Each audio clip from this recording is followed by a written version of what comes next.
अस्सलाम वालेकुम प्यारे बच्चों, उम्मीद है आप सब खैरियत से होंगे। आज हम इस वीडियो में सीखेंगे सब्जियों के नाम।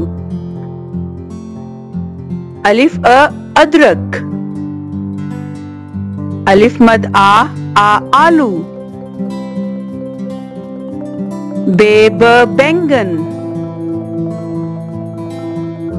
बे ब ब्रोकली, पे प प्याज,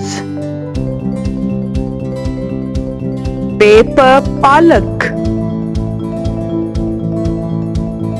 चे च चकंदर, जे ज जैतून, सीन स सलाद पत्ता, शीन श शिमला मिर्च,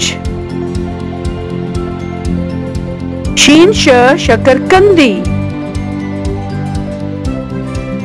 काफ क करेला,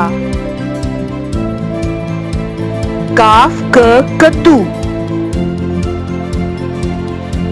गाफ ग गोभी, गाफ ग गाजर,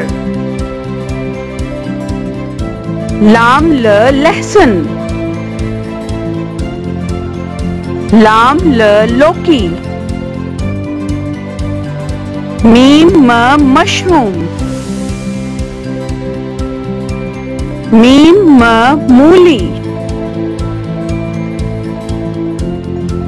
हे ह हरी प्याज।